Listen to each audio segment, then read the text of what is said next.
Hello everyone, welcome back to the my channel. हम 11th class की math कर रहे थे। आज हम स्टार्ट कर रहे हैं चैप्टर 3 त्रिकोणमितीय फलन। तो चलिए इसे शुरू करते हैं। इसमें क्या करना है आपको, सबसे पहले हम सीखेंगे डिग्री माप किसे कहते हैं। डिग्री माप क्या होता है, जैसे कोई भी एंगल आपको दे रखा है, उसमें जो एंगल बनेगा वही आपका डिग्री माप कहलाएगा। जैसे मान लिया कि पूरी लाइन है स्ट्रेट हमारे पास, ठीक, स्ट्रेट लाइन है, ये कितने की होती है, ये हमें पता है 180 की होती है। ठीक है, क्योंकि हम 180 के ऊपर वाला हिस्सा ले रहे हैं इसलिए ये तो प्लस में काउंट होगा। लेकिन अगर हम इसी के नीचे वाला पार्ट लेंगे सिर्फ ऊपर का छोड़कर, तब ये कैसा काउंट होगा, नेगेटिव काउंट होगा, यानी माइनस के 180। ऐसे ही हमने मान लिया कि ये एंगल कितना है हमारा, 60 है। ठीक, 60 है, और ये मान लीजिए आप पूरा सर्किल ले लिया मैंने यहां से यहां तक, ये कितना हो जाएगा 360।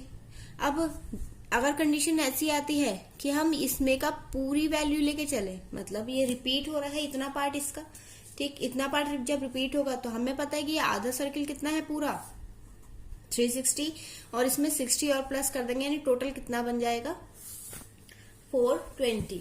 तो बस यही रिपीटेशन आपको देखना है। अब ये जैसे मान लिया हमने कि हमने यही चीज नीचे अप्लाई करी है, एक एंगल ऐसे बन रहा है, ये 60 है जो मैंने बनाया है।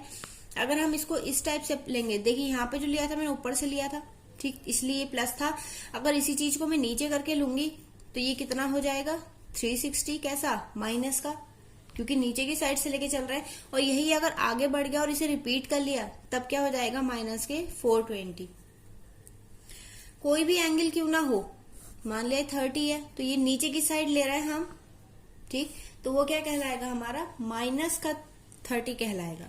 तो आई होप आपको समझ में आया होगा। चलिए अब बात करते हैं रेडियन माप की। रेडियन माप क्या होता है,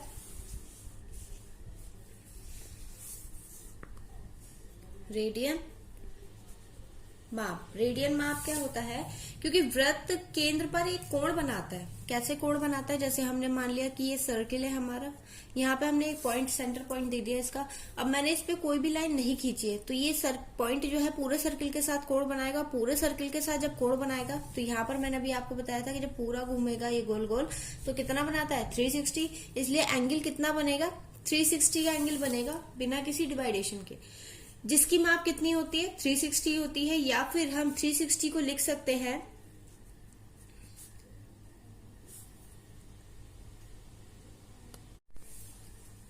तो 360 को हम कैसे लिख सकते हैं, 2 पाई के रूप में लिख सकते हैं। यह भी आपको चेंज करना सिखाएंगे हम, कैसे चेंज करते हैं। फिलहाल हम 360 को 2 पाई काउंट कर सकते हैं। अब यहां पर अगर 2 पाई 360 के इक्वल है, यानी पाई किसके इक्वल होगा, 360 से 2 को डिवाइड कर दीजिए आप, कितना आ जाएगा 180। यानी पाई की अगर डिग्री में वैल्यू देखी जाए तो ये कितनी होती है 180 होती है डिग्री में, और 180 डिग्री जो होता है पाई रेडियन के बराबर होता है। रेडियन और डिग्री में आपको रिलेशन बता दिया मैंने। अब यहाँ पर अगर हमें यहाँ पे हम वैल्यू कुछ भी ले सकते हैं, अगर गिवन नहीं होगा तो हमें पता है कि पाई की वैल्यू क्या होती है 22/7 होती है। ठीक है, अब 1 रेडियन, क्योंकि ये तो पाई वैसे निकाला है मैंने, अगर 1 रेडियन की बात करेंगे, ये पाई रेडियन हो गया, 1 रेडियन की वैल्यू क्या होगी, हमें पता है कि पाई की वैल्यू तो ये हो गई 180, लेकिन इस पाई को जब हम नीचे ले जाएंगे 180/पाई, तभी 1 रेडियन की वैल्यू निकल कर आएगी। 1 रेडियन की वैल्यू ये आगे निकल के, इसको हम डिवाइड भी कर सकते हैं 22/7 रखकर। जब डिवाइड करेंगे तब क्या आएगी वैल्यू हमारी, अप्रोक्स 57 डिग्री 16 मिनट। अब भाई ये 16 डिग्री और ये मैंने कैसे डिसाइड करा कि डिग्री और ये मिनट है, क्योंकि आपका जो पूरा 360 माना जाता है वो 1 आवर के बराबर माना जाता है। 1 आवर जो होता है उसको आप डिग्री में शो करते हो, ठीक है, और डिग्री के बाद आर के बाद क्या आता है, मिनट, यानी 1 मिनट को आप शो करते हो। एक आवर में कितने मिनट होते हैं 60 मिनट, और 1 मिनट को आप शो करोगे एक डैश लगाकर, जैसे मान लिया x डिग्री, ये हो गया x मिनट। अब इसके बाद भी हम डिवाइड कर सकते हैं, मिनट को किस में चेंज कर सकते हैं, सेकंड में, तो 1 सेकंड को हम शो करेंगे x डबल डैश के साथ। ये जब हम चेंज करेंगे तब आपको ज्यादा अच्छे से समझ में आ जाएगा। वही चीज यहाँ पर लिखी है, इसको हम घंटा काउंट करेंगे और इसको मिनट, लेकिन घंटे को बोला नहीं जाता है, घंटे की जगह हम यूज करते हैं डिग्री। चलिए आगे देखते हैं, आगे क्या है। ये तो हो गई रेडियन की बात। अगर मैं कहूं कि आपको 1 डिग्री की वैल्यू निकालनी है, 1 डिग्री की वैल्यू, डिग्री है ये, 10 नहीं है, 1 डिग्री की वैल्यू कैसे निकालेंगे, यहाँ पर हम उल्टा कर देंगे, पाई अपॉन 180 से जब मल्टीप्लाई करेंगे तो जो भी आपकी रेडियन की वैल्यू होगी वो किस में चेंज हो जाएगी, डिग्री में चेंज हो जाएगी। जैसे यहाँ पर अगर कुछ भी दे रखा है, यहाँ पर रेडियन में दे रखा है, रेडियन में आपको वैल्यू गिवन है, बताएगा वो कि ये चीज जो है आपको रेडियन में दी गई है, आपको इसे किस में चेंज करना है, डिग्री में। तब यहाँ पर हम मल्टीप्लाई करेंगे पाई अपॉन 180 इंटू जो डिग्री में वैल्यू होगी उसकी, यानी डिग्री में कोई वैल्यू दे दी आपको और कहा है कि रेडियन में चेंज करिए, तो जो भी वैल्यू दे रखी होगी उसकी पाई अपॉन 180 से मल्टीप्लाई करेंगे, किस में चेंज हो जाएगा, वो रेडियन में चेंज हो जाएगा। अब यहाँ पर अगर ऐसी कहे कि डिग्री में चेंज करना है आपको और रेडियन में वैल्यू दे रखी है, तब क्या करेंगे, 180 अपॉन पाई इंटू रेडियन में वैल्यू जो आपको दे रखा होगा, रेडियन मान और यहाँ पर डिग्री का मान। तो बहुत इजी है, ज्यादा हार्ड नहीं है। अब जैसे कि आपका कुछ कोड है जिसका यूज आगे भी होगा, तो हम उसी को चेंज भी करेंगे और उसी को आपको बता भी देंगे कि आपको वो वैल्यू याद भी रखनी है। जैसे डिग्री में हमने ले लिया कुछ एंगल्स, 30 ले लिया, 60, ये तो नॉर्मली आपको सबको पता होगा, 45 ले लिया, 90 ले लिया, और क्या होता है, बस यही होता है 4 वैल्यू, और एक 180 का तो आपको बता ही दिया है कितनी होती है, पाई होती है वैल्यू, ये हमें पता है। ठीक है, 360 को भी आप लिख सकते हो, वो हमारी 2 पाई हो गया क्योंकि वो इसका डबल होता है, यानी पाई भी डबल हो जाएगा। अब 30 डिग्री को कैसे चेंज करेंगे, क्योंकि हमें चेंज किस में करना है, रेडियन में चेंज करना है, तो यहां लिख देते हैं radian is equal to 30 degree को रेडियन में चेंज करने के लिए क्या है, रेडियन यानी पाई अपॉन 180 से मल्टीप्लाई करनी है, तो इंटू पाई अपॉन 180, 0 से 0 कैंसिल हो गया, ठीक, 3 ही कम 3, 3 6 18, यानी रेडियन में इसकी वैल्यू कितनी आ गई, पाई अपॉन 6। इसको हम लिख सकते हैं पाई अपॉन 6। ऐसे 60 को चेंज करेंगे हम, जब 60 को चेंज करेंगे तो पाई अपॉन 180 यही होगा, कट जाएगा 0 से 0 और 6 18, यानी इसको क्या लिख सकते हैं, पाई अपॉन 3। ये वैल्यू आपको डायरेक्ट भी याद रहनी चाहिए कि कहीं पे भी अगर पाई अपॉन 3 आ रहा है तो हम उसे डिग्री में क्या लिख सकते हैं, 60 लिख सकते हैं, या 60 को हम क्या लिख सकते हैं, पाई अपॉन 3 लिख सकते हैं, तो हम इसकी वैल्यू क्या लिख देते हैं, पाई अपॉन 3। अब ऐसे ही 45 को चेंज कर देते हैं, पाई अपॉन 180, 45 ये कितनी बार में काटेगा, 5 निम 45, 5 तिया 15, 5 तिया 15, 5 छक 30, 9 कम 9, 9 चौक 36, यानी कितना आ गया, पाई अपॉन 4, यानी 45 की वैल्यू क्या लिख सकते हैं हम, पाई अपॉन 4। ठीक, ऐसे ही इसको क्या लिखेंगे, यहां कर देते हैं 90 इंटू पाई अपॉन 180, 9 कम 9, 9 दूनी 18, क्योंकि 0 से 0 कैंसिल हो जाएगा, कितना आ जाएगा, पाई अपॉन 2, यानी 90 को हम क्या लिख सकते हैं, पाई अपॉन 2। तो आपके समझ में आ गया होगा हम कैसे चेंज करते हैं। अगर वैल्यू याद नहीं भी रहती है तो अभी आपको तरीका मैंने सिखा दिया है, आप कैसे फाइंड कर सकते हैं, कैसे ध्यान रख सकते हैं। अगर कोशिश हो तो इसे याद ही रखिएगा कि 30 की वैल्यू पाई अपॉन 6 होती है, 60 की वैल्यू पाई अपॉन 3 होती है, 45 की वैल्यू पाई अपॉन 4 और 90 पाई अपॉन 2, 180 पाई होता है, 360 कितना होता है, 2 पाई होता है। तो आई होप आपको समझ में आ गया होगा। भाई वीडियो को लाइक जरूर कर देना अगर जरा भी समझ में आया होगा तो। चलिए आगे बढ़ते हैं, आगे देखते हैं क्या है। देखिए इस चैप्टर में यानी इस एक्सरसाइज में 3.1 में आपके एक कंडीशन और अप्लाई होगी। जैसे मान लिया ये सर्किल हो गया, ठीक, अब सर्किल है, जब इसमें कोई पॉइंट हो गया, अब इसमें त्रिज्या कितनी होती है, इसको मान लिया हमने r। अब ये त्रिज्याओं से मिलकर कोई एंगल बन सकता है, बिल्कुल बन सकता है। हमने एक लाइन इधर खींच दी, ये एंगल बन गया। एंगल को हम किससे शो करेंगे, थीटा से शो करेंगे। अब जब ये आपको ध्यान होगा, आपने 10th क्लास में से पढ़ा होगा त्रिज्यखंड के रूप में, त्रिज्यखंड के रूप में। तो यहाँ पर क्या हो जाएगा, ये त्रिज्यखंड का फॉर्मूला नहीं लगाना है आपको। यहाँ पर थीटा मिल गया आपको, क्योंकि त्रिज्या दे रखी है तो त्रिज्या मिल गई। अब इस वाली लाइन को क्या बोलते हैं, हम चाप बोलते हैं, लघु चाप। और ये बड़ा वाला जो होता है ये होता है आपका दीर्घ चाप। तो लघु चाप लेके चलेंगे, क्योंकि आपसे इसी की लंबाई पूछेगा, तो हम इसको क्या मान लेते हैं, एल। इसका फॉर्मूला क्या होगा, r theta is equal to l. ध्यान रखिएगा कि अगर आप रेडियन या फिर रेडियन नहीं, एल यानी लंबाई या फिर त्रिज्या में से किसी भी एक चीज की वैल्यू निकाल रहे हैं तो थीटा ऑलवेज किस में रहना चाहिए, रेडियन में रहना चाहिए। आपको डिग्री में वैल्यू गिवन होगी तो आप उसे रेडियन में पहले चेंज करोगे फिर इसमें रखोगे। अगर रेडियन उन्होंने दे रखी है क्वेश्चन में तो आप डायरेक्टली लगा दोगे, लेकिन ये ध्यान रखना है कि एल और आर की वैल्यू निकालने के लिए आपको थीटा हमेशा रेडियन में रखना है। अब कंडीशन ये होती है कि आपको आर और एल दे दिया है, आर और एल दे दिया है, तब क्या रहेगा, जो आपको थीटा की वैल्यू मिलेगी वो किस में मिलेगी, रेडियन में। अगर वो डिग्री में पूछेगा तो आपको इसे डिग्री में चेंज करना पड़ेगा, दोनों चेंज करना आपको सिखा दिया है। और अगर उसमें दे रखा होगा, रेडियन में कह रखा होगा, तो वैल्यू हमारी फाइंड हो ही जाएगी, हमें कुछ चेंज नहीं करना पड़ेगा। चलिए इससे रिलेटेड कुछ क्वेश्चंस कर लेते हैं ताकि आपको और अच्छे से समझ में आ जाए। उदाहरण है, उस वृत्त की त्रिज्या ज्ञात कीजिए जिसमें 60 डिग्री का केंद्रीय कोण परिधि पर 37.4 सेंटीमीटर लंबाई का चाप काटता है, जहां पाई की वैल्यू हमें दे रखी है 22/7। देखिएगा यहाँ पे हमें क्या फाइंड करना है, यहाँ पे हमें वृत्त की त्रिज्या फाइंड करनी है जिसमें हमें एंगल कितना दे रखा है, 60 डिग्री दे रखा है, और जो चाप की लंबाई है वो कितनी दे रखी है, 37.4 सेंटीमीटर। अब यहाँ पे हमें थीटा डिग्री में दे रखा है, क्योंकि मैंने आपको बताया था चाहे हमें आर निकालना हो या एल निकालना हो तो डिग्री में अगर हमें दे रखा है हमें उसे सबसे पहले किस में चेंज करना होगा, रेडियन में चेंज करना होगा। तो यहाँ पर हम सोल्यूशन करेंगे कि theta is equal to 60 degree दे रखा है हमें, ठीक। इसको हम पहले किस में चेंज करेंगे, पाई अपॉन 180 यानी रेडियन में चेंज करेंगे, कट जाएगा, ये कितनी आएगा 3। आप इसमें डायरेक्ट भी लग सकते थे क्योंकि अभी आपको सिखाया था कि 60 की वैल्यू हम रेडियन में कैसे फाइंड करते हैं। ये रेडियन में वैल्यू आ गई, ठीक है।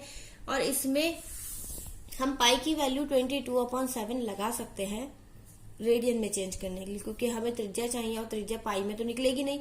तो यहाँ पर हो जाएगा, जब हम पाई की वैल्यू रखेंगे 22/7 इंटू 3, जो 7 है वो 3 के साथ मल्टीप्लाई में चला जाएगा, ये हो जाएगा 22/21 रेडियन, ठीक है।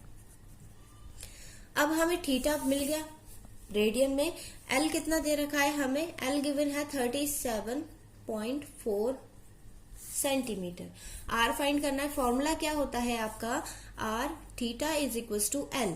थीटा फाइंड, आर फाइंड करना है तो r is equal to l upon theta, यही हो जाएगा। एल की वैल्यू है 37.4 और नीचे थीटा की वैल्यू कितनी आई है 22 इंटू अपॉन में है 21, कहाँ चला जाएगा, ऊपर चला जाएगा। जब अपॉन के अपॉन में कुछ होता है तब हम उसे ऊपर ले जाते हैं। इसको कैलकुलेट कर लेते हैं, पॉइंट हटाएंगे नीचे 0 बढ़ जाएगा, ठीक है। अब यहाँ पर क्या हो जाएगा, 11 से कट जाएगा, 11 दूनी 22, 11 तिया 33, 11 चौक 44, 2 ही कम 2, 2 ही कम 2, 2 सत्ते 14, बचा कितना हमारा, यहाँ बचा हमारा 17 इंटू 21। मल्टीप्लाई कर लेंगे, हमें आंसर मिल जाएगा। मल्टीप्लाई कर लेते हैं, 17 ही कम 17 का 7, हाथ से लगा 1, 17 दूनी 34 और 1 35, ये 35 आ गया। ये कितना आ गया, सेंटीमीटर, यानी एल की लंबाई, आर की लंबाई कितनी हो गई 357 सेंटीमीटर। तो ये तो आर निकाल लिया हमने। चलिए एक क्वेश्चन और करते हैं। एक क्वेश्चन और क्या दे रखा है हमें,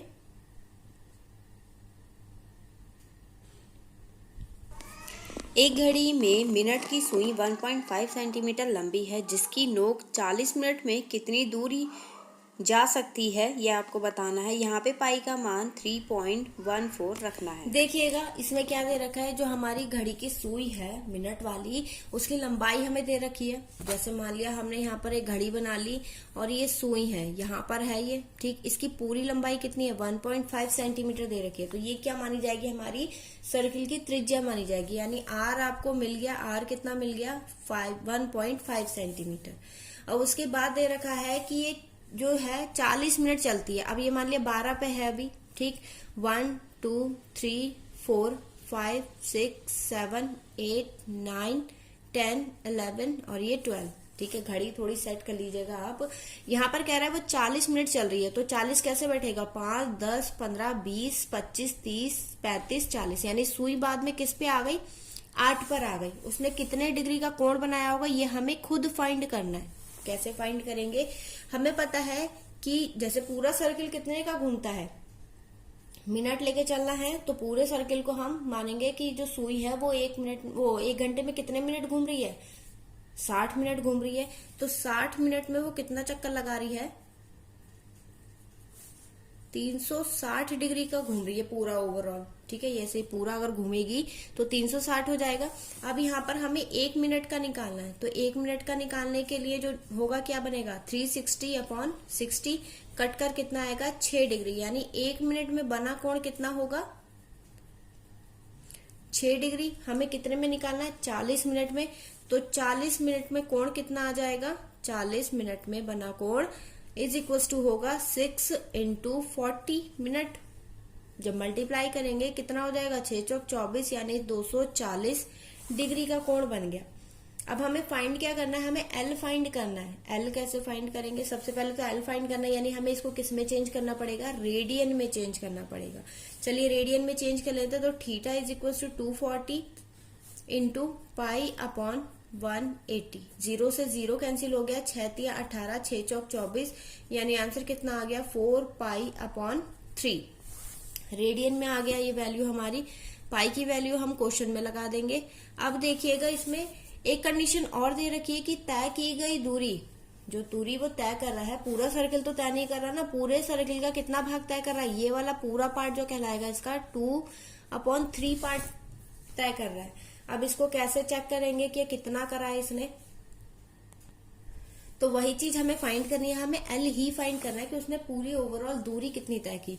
तो फॉर्मूला क्या था हमारा निकालने का, क्योंकि हमें आर मिल चुका है, थीटा मिल चुका है, तो r theta is equal to l. ठीक, एल हमें फाइंड करना है, हम इसको लिख सकते हैं l is equal to r कितना है 1.5 × 4π/3।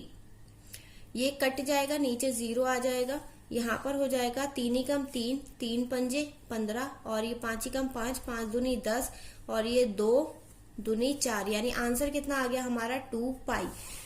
पाई की वैल्यू उन्होंने कह रखी है कि 3.414 लगानी है, तो लगा दीजिए 3.14 कितना हो जाएगा, 2 × 3.14, यानी वैल्यू कितनी आएगी 826, यानी 6 एल की वैल्यू मिल गई 6.28 सेंटीमीटर। यानी उसने दूरी कितनी तय की, 6 सेंटीमीटर और 6.28 सेंटीमीटर। तो आई होप आपको समझ में आया होगा, बहुत ही इजी लैंग्वेज में बता रहे हैं आपको, बस आपको फॉर्मूला याद रखना है, बाकी आपको कैलकुलेट करना हम सिखा देंगे। चलिए आगे बढ़ते हैं, और आगे बढ़ने से पहले वीडियो को लाइक जरूर कर दीजिएगा। चलिए आगे देखेंगे, आगे क्या है। देखिए अब एक्सरसाइज स्टार्ट हो रही है आपकी 3.1, एक्सरसाइज 3.1। कैसे शुरू करेंगे, पहला क्वेश्चन दे रखा है, निम्नलिखित डिग्री माप के संगत रेडियन माप ज्ञात कीजिए। अब रेडियन माप आपको ज्ञात करना सिखा दिया है हमने, चलिए शुरू करते हैं। सबसे पहले दे रखा है आपका 25 डिग्री। फर्स्ट क्वेश्चन यही दे रखा है, 25 डिग्री को हम रेडियन में कैसे चेंज करेंगे, यहाँ लिखेंगे 25 × π/180। ठीक, कैलकुलेट करेंगे, 5 पंजे 25, और यहाँ पे कितना हो जाएगा, 5 × 15, 5 × 30, यानी ये हो जाएगा आपका 5π/3 36। आंसर हो गया ये। नेक्स्ट दे रखा है आपका सेकेंड -47 डिग्री 30 मिनट। अब ये भाई 30 मिनट क्या है, तो आपको मैंने बता ही दिया था कि जो डिग्री है, डिग्री को हम आवर्स में चेंज करते हैं, आवर्स में काउंट करते हैं, और 30 ये जो दे रखा है इसके बाद मिनट में, लेकिन आवर्स को हम बोलते नहीं है, उसे हम डिग्री बोलते हैं। तो इसे चेंज करेंगे, सबसे पहले इसको भी हमें किस में चेंज करना पड़ेगा, आवर्स में चेंज करना पड़ेगा, मतलब डिग्री में चेंज करना पड़ेगा। हम इसको लिख सकते हैं 47 + 30/60, कट कर कितना आ जाएगा 2, यानी इसको हम लिख सकते हैं 47 - 1/2। कैलकुलेट करके कितना हो जाएगा, 1 - 2 सत्ते 14 का 4, हासिल लगा 1, और ये 2। इसको लिखेंगे माइनस के 95/2। अब ये जो आगे ये डिग्री में आ गया, हमें किस में चेंज करना है, रेडियन में। हम इसमें किससे मल्टीप्लाई कर देंगे, π/180। तो ये हो जाएगा 5 × 5, 5 × 45, और यहाँ पर कितना हो जाएगा, 5 × 3 = 15, 5 × 30। अब नहीं कटेगा, तो इसलिए आंसर क्या हो जाएगा 19 पाई, और नीचे 72। नेक्स्ट देखेंगे थर्ड पार्ट इसका। थर्ड पार्ट में दे रखा है 240। 240 को हमें रेडियन में चेंज करना है, डिग्री में हमें गिवन है, तो 240 इंटू पाई अपॉन 180, 0 से 0 कैंसिल हो गया, 6 चौक 24 और 6 तिया 18, यानी हम इसे लिख सकते हैं 4 पाई अपॉन 3। लास्ट है फर्स्ट वाले का लास्ट पार्ट, गिवन है हमें 520। 520 को किस में चेंज करना है हमें, रेडियन में, तो 520 इंटू पाई अपॉन 180, 0 से 0 कैंसिल हो गया, 2 निम 18, 2 दूनी 4, 2 छिम 12, नहीं कटेगा तो इसको हम लिख सकते हैं 26 पाई अपॉन 9। ये तो हो गया आपका ओवरऑल फर्स्ट पार्ट। इसके आगे के क्वेश्चंस हम नेक्स्ट वीडियो में करेंगे। तब तक के लिए आप वीडियो को लाइक कर दीजिएगा और चैनल को सब्सक्राइब कर लीजिएगा इसके आगे वाले पार्ट के लिए। चलिए मिलते हैं नेक्स्ट वीडियो में, तब तक के लिए धन्यवाद।